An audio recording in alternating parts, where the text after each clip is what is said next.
रामपुर गांव में गीता अपनी बेटी माही और पति सुरेश के साथ रहती थी। सुरेश दिहाड़ी मजदूरी का काम करता था, जिससे उनकी रोजी रोटी चल रही थी। पहले तो सुरेश अपनी पत्नी बेटी से खूब प्यार करता था और उनकी खुशियों का खूब ध्यान रखता था, लेकिन धीरे धीरे उसे शराब की लत लग गई और अब वो शराब के नशे में चूर रहने लगा। हालत ये हो गई कि उसने नौकरी तक छोड़ दी। अब घर में खाने पीने की भी कमी हो गई थी। एक रोज अपनी बच्ची के भविष्य के साथ मैं समझौता नहीं कर सकती। मुझे कुछ न कुछ काम करना ही होगा, नहीं तो माही का स्कूल छूट जाएगा। अब अपने घर के बिगड़ते हालातों को देखते हुए गीता लोगों के घरों में कामकाज करने लगी। अब वो रोज सुबह काम पर जाने से पहले अपनी बेटी को स्कूल छोड़ती और फिर वहीं से काम पर निकल जाती। माही बिटिया जल्दी कर, स्कूल के लिए देर हो जाएगी। हाँ माँ चलो। वो स्कूल जाने के लिए निकल ही रहे थे कि तभी सुरेश नशे में लड़खड़ाता हुआ आ गया। गीता, मुझे पैसों की जरूरत है, मुझे पैसे चाहिए, मैं तुम्हें जल्दी लौटा दूंगा। तुम्हें जरा भी शर्म नाम की चीज बची है कि नहीं? जैसे तैसे करके मैं घर खर्च चला रही हूँ, अपनी बच्ची की फीस भर रही हूँ, लेकिन तुम्हें तो किसी बात की कोई चिंता ही नहीं है। बस हर समय अपनी दारू की पड़ी रहती है। अरे मेरा ना सही, कम से कम अपनी बेटी के बारे में तो कुछ सोच लो। मुझ पर यह एहसान जताने की कोशिश मत कर, समझे? यह अकेली मेरी बेटी नहीं है, तेरे भी है। तो इसका खर्च उठा भी लेगी तो तेरा क्या चला जाएगा? चल अब ला दे पैसे। मैंने कहा ना मेरे पास पैसे नहीं है। तो ऐसे नहीं मानेगी। बाबा मत मारो माँ को, छोड़ दो। कुछ देर बाद सुरेश वहाँ से चला जाता है। गीता अपनी किस्मत को कोसते हुए रोते हुए माही को स्कूल छोड़ती है, फिर काम पर चली जाती है। लेकिन स्कूल पहुंचकर भी माही का काम में मन नहीं लगता और सुबह हुई घटना के बारे में ही सोचती रहती है।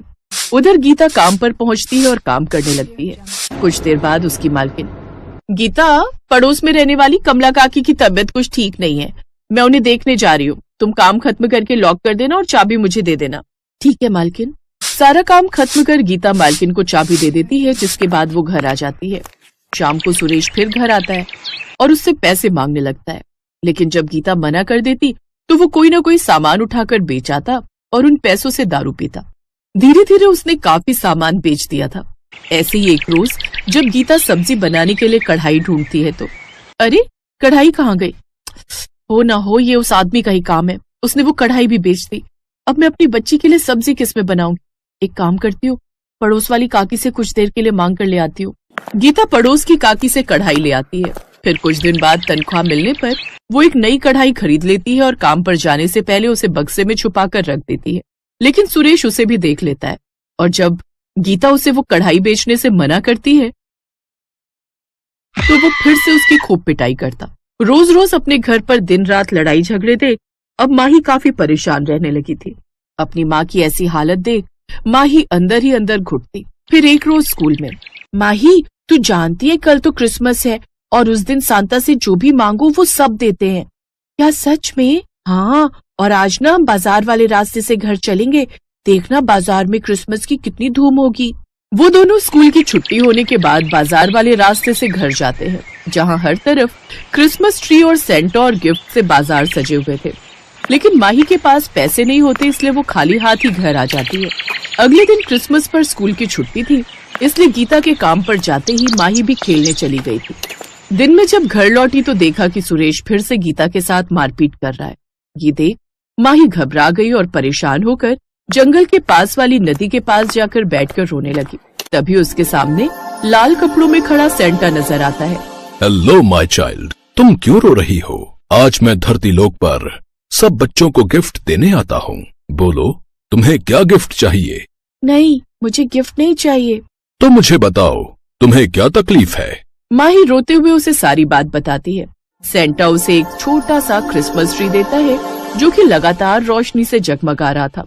ये लो माय चाइल्ड, अब से तुम्हारी सारी परेशानियां खत्म। ये एक जादुई क्रिसमस ट्री है, तुम इससे जो भी मांगोगी तुम्हें मिल जाएगा। Thank you Santa uncle. God bless my child. Santa वहाँ से गायब हो जाता है। तभी माही घर पहुँचती है और उसे सारी बात बताती है। अगर ये क्रिसमस ट्री सच में जादुई है तो इससे विश मांगो कि तुम्हारे बाबा आज के बाद कभी इस दारू को हाथ न लगाएं। ऐ जादुई क्रिसमस ट्री, मेरे बाबा को इस नशे की आदत से सदा के लिए मुक्त कर दे। तभी उस ट्री से एक तेज रोशनी प्रकट होती है और सुरेश पूरी तरह ठीक हो जाता है और अपनी पत्नी से माफी मांगता है। मुझे माफ कर दो गीता, नशे की हालत में मैंने तुम्हारे साथ कितना बुरा व्यवहार किया। अब से मैं इस दारू को कभी हाथ नहीं लगाऊंगा। ये सुनकर गीता और माही बहुत खुश हो जाते हैं। इसका मतलब ये जादुई क्रिसमस ट्री सचमुच में कमाल कर गया। क्या मतलब? फिर माही उसे सारी बात बताती है। इसके बाद माही उस ट्री से एक केक मांगती है, साथ ही ढेर सारे पकवान भी, जिन्हें खाकर वो सब अपना क्रिसमस मनाते हैं। कुछ दिन बाद उस जादुई क्रिसमस ट्री की वजह से सुरेश और गीता एक ढाबा खोल लेते हैं, जिससे उन्हें खूब कमाई होती है और अब वो तीनों साथ में खुशी खुशी रहते हैं।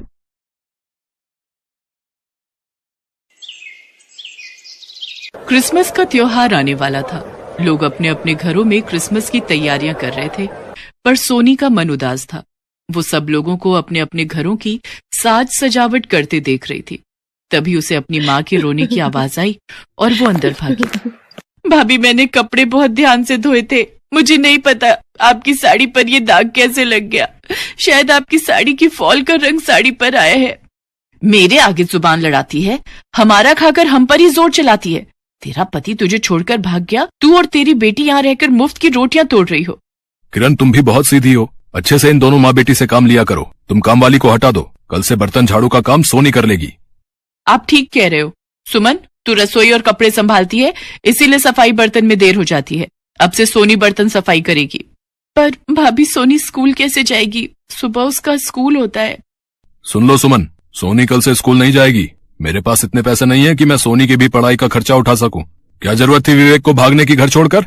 अपनी जिम्मेदारियों से मुक्त होकर भाग गया। मैं तो सिर्फ समाज के डर से तुम दोनों को घर से धक्के देकर नहीं निकाल रहा हूँ। इसलिए जैसा हम कहते हैं वैसा करो। ज्यादा नखरे करने की जरूरत नहीं है। किरण, मैं दुकान जा रहा हूँ।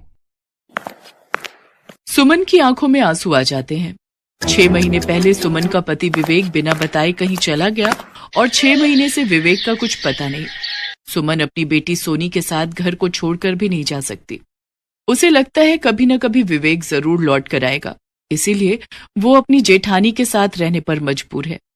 आखिर वो अपनी बेटी को लेकर कहाँ जाए? उसका इस दुनिया में कोई नहीं है। सोनी की पढ़ाई छुड़वा दी जाती है और वो बेचारी अपनी माँ सुमन के साथ घर के कामों में लग जाती है। 2 दिन बाद क्रिसमस था। किरण दीदी कहाँ हो? अरे हमारी शीतल बिटिया कहाँ पर है? मामा जी, आप और आपके हाथ में ये इतने सारे गिफ्ट्स, ये किसके लिए हैं? अरे सुरेश भैया, आप अचानक, आपने आने की कोई खबर ही नहीं दी। अरे दीदी, आपको तो पता है ना कि हर बार क्रिसमस पर ऑफिस में बहुत काम होता है, इसलिए मैं अपनी भांजी के लिए क्रिसमस के लिए ढेर सारे उपहार पहले ही ले आया। पता नहीं मुझे बाद में समय मिले या ना मिले। क्यों, क्या हुआ? तुम्हारे पास समय क्यों नहीं रहेगा? अरे दीदी, क्रिसमस पर हमारा ऑफिस बहुत बड़े लेवल पर एक पार्टी कर रहा है और हाँ, मैं आप सबको भी इनवाइट करने आया हूँ। और हाँ, शीतल को वहाँ पर बहुत मजा करने को मिलेगा। पूरी क्रिसमस पार्टी में सब खूब मजे करने वाले हैं। वाह मामा जी, फिर तो मैं क्रिसमस पार्टी में खूब मजे करूंगी। मैं कितनी लकी हूँ कि मेरे पास आप जैसे मामा हैं। शीतल को अपने मामा के साथ बातें करते देख सोनी उदास हो जाती है। रात को सोते समय सोनी सुमन से कहती है, माँ, शीतल के मामा कितने अच्छे हैं। वो शीतल के लिए क्रिसमस के ढेर सारे तोहफे लाए हैं। माँ, मेरे मामा कौन है? मेरे मामा क्यों नहीं आते? मुझे भी मामा के घर जाना है। मुझे भी अपने मामा के साथ क्रिसमस मनाना है। सोनी अपनी माँ से लिपट कर रोने लगती है। सुमन अपनी बेटी का रोना नहीं देख पाती।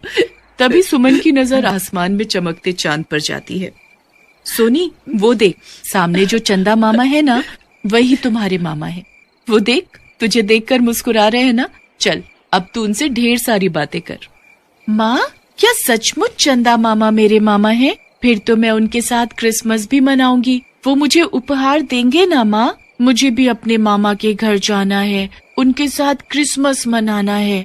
माँ, चंदा मामा मुझे अपने घर क्रिसमस पर ले जाएंगे ना? हाँ मेरी गुड़िया रानी, चंदा मामा तुम्हें क्रिसमस पर अपने साथ ले जाएंगे। चल, अब तू सो जा। आसमान में चंद्रमा सोनी की बातों को सुन लेता है।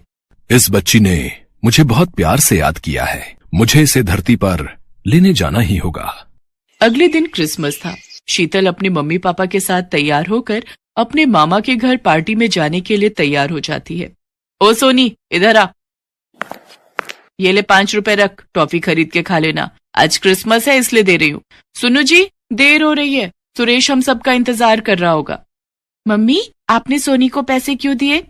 अरे कोई बात नहीं, भिखारी समझ कर दे दिए। अब इस गरीब के मामा तेरे मामा की तरह तो है नहीं जो इतनी महंगी महंगी क्रिसमस की पार्टियों में ले जाएं।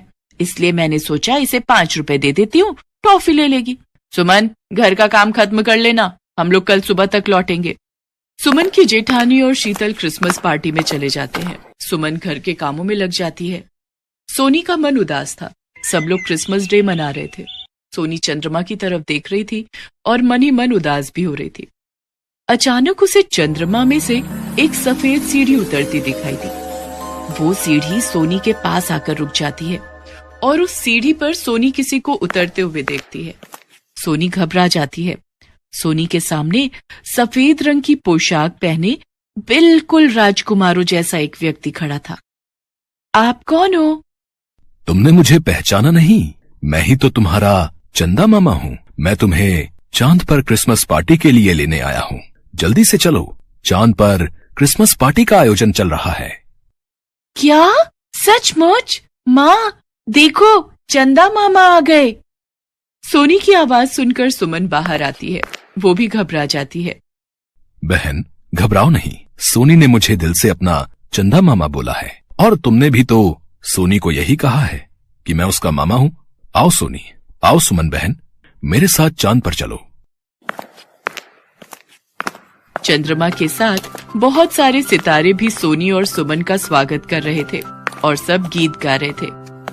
आओ तुम्हें चांद पर ले जाएं, मिलजुल कर क्रिसमस मनाए, नन्ही नन्ही खुशियां बटोर कर एक नया सपना सजाए। आओ तुम्हें चांद पर ले जाए। देखते ही देखते सोनी और सुमन की वेशभूषा बदल जाती है। वे दोनों बहुत ही सुंदर कपड़ों में आ जाते हैं। सोनी अपनी माँ के साथ चांद पर पहुंचती है। चांद और गगन के सारे सितारे सोनी के साथ बहुत धूमधाम से क्रिसमस का त्योहार मनाते हैं। चांद पर केक, टॉफी, बिस्कुट, खाने पीने की चीजें, गुब्बारे, खिलौने और भी बहुत कुछ था, जिसे देखकर सोनी बहुत खुश थी। पर अचानक सुमन उदास हो जाती है। क्या हुआ माँ, तुम उदास क्यों हो गई? देखो हम चांद पर कितना सुंदर क्रिसमस बना रहे हैं। बताओ ना माँ क्या हुआ, वरना मैं भी खुश नहीं हो पाऊंगी। कुछ नहीं सोनी, तुम्हारे पापा की याद आ गई थी। पता नहीं वो किस हाल में होंगे आज। वो ये सब देखकर बहुत खुश होते। काश वो वापस लौट आते। सुमन अभी सोनी से बात कर ही रही थी कि तभी सामने से सोनी अपने पापा को आता देखती है। माँ देखो, वो सामने पापा आ रहे हैं। चंदा मामा, वो देखो मेरे पापा। आप कहाँ चले गए थे? आपके बिना मैं और सोनी बिल्कुल अकेले थे। मैं बहुत बड़ी मुश्किल में था सुमन, मैं तुम्हें सब बताऊंगा। आज सोनी के चंदा मामा ने मुझे एक गहरी नींद से जगाया है और वो मुझे यहाँ तक लेकर आए हैं। आज सोनी के चंदा मामा ने मुझे अपने परिवार से मिला दिया। सोनी अपने माता पिता को पाकर बहुत खुश थी। सब चांद को धन्यवाद कहते हैं। चांद पर सब मिलकर सोनी को बहुत सारे क्रिसमस के उपहार देते हैं। कुछ देर बाद सोनी अपने माँ पापा के साथ धरती पर वापस लौट आती है। विवेक एक एक्सीडेंट का शिकार हो गया था, जिसके कारण वो कोमा में चला गया था। उसकी देखभाल करने वाला कोई नहीं था। उसके घर का पता भी कोई नहीं जानता था। वो एक अस्पताल में बहुत समय से भर्ती था। अचानक वो होश में आ गया। वो जादू सोनी के चंदा मामा ने ही किया था। विवेक को अपने भैया भाभी की सारी सच्चाई पता चलती है और वो अपनी पत्नी और बेटी को लेकर वहां से चला जाता है।